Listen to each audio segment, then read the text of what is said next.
ঢাকা বিশ্ববিদ্যালয়ে সারা রাত উত্তাল বিক্ষোভে অগ্রভাগে ছিল নারী শিক্ষার্থীরা। হলের তালা ভেঙে রাস্তায় নামে তারা, দাঁড়ায় ছাত্রদের পাশে। জুলাই 2024-এর ছাত্র জনতার আন্দোলনের নারীদের ভূমিকা পুরুষদের তুলনায় কোনো অংশে কম ছিল না।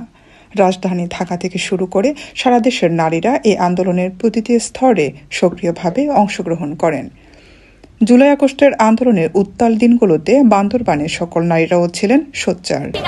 আমরা মনে করি এই সংবিধান আমাদের এই অধিকার দিয়েছে। সংবিধানের 37 নম্বর অনুচ্ছেদে বলা হয়েছে জনগণ চাইলে নিরস্ত্র অবস্থায় অ্যাসেম্বলি করতে পারবে, তারা সমাবেশ করতে পারবে। আমার ভাইরা, আমার বোনরা, আমার সহপাঠীরা তারা নিরস্ত্র অবস্থায় রাস্তায় ছিল, তাদের উপরে বর্বরোচিত হামলার আমরা প্রতিবাদ করছি।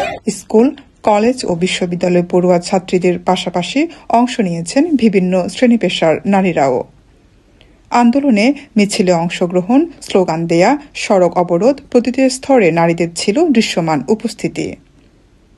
শাহবাগ, ঢাকা বিশ্ববিদ্যালয়, টিএসসি ও অন্যান্য গুরুত্বপূর্ণ পয়েন্টে নারীদের সরব উপস্থিতি আন্দোলনের নতুন মাত্রা এনে দেয়, যা ছড়িয়ে পড়ে সারা দেশে।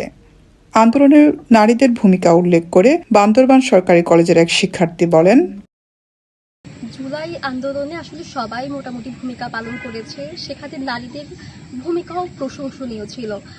মিছিল মিটিং থেকে অংশগ্রহণ করা শুরু থেকে বিভিন্ন সংগঠন গড়ে তোলা,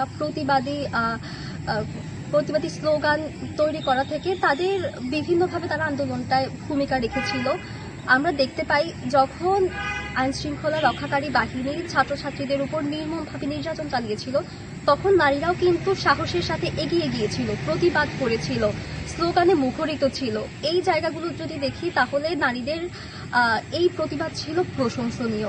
এছাড়া আন্দোলনের সময় আহতদের সেবা প্রদান, পানি ও খাবার বিতরণে বহু নারী গুরুত্বপূর্ণ ভূমিকা পালন করেন।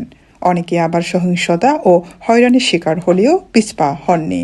যারা সরাসরি মাঠে এসে আন্দোলন করতে পারেননি, তারা সামাজিক যোগাযোগ মাধ্যমে নানাভাবে সক্রিয় ছিলেন।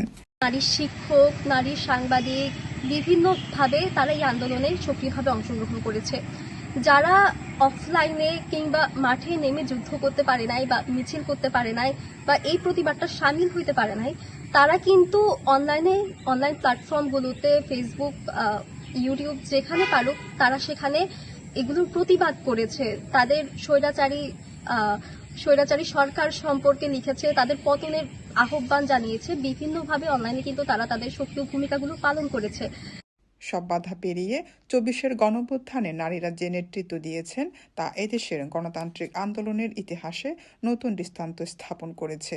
জুলাই আন্দোলনের প্রেক্ষাপটে নারীদের সাহসিকতা ও সক্রিয়তা আজ বাংলাদেশের নাগরিক চেতনার এক গুরুত্বপূর্ণ অধ্যায়, যা ভবিষ্যতের গণ আন্দোলনের নারীদের আরও সক্রিয় ও সাহসী করে তুলবে।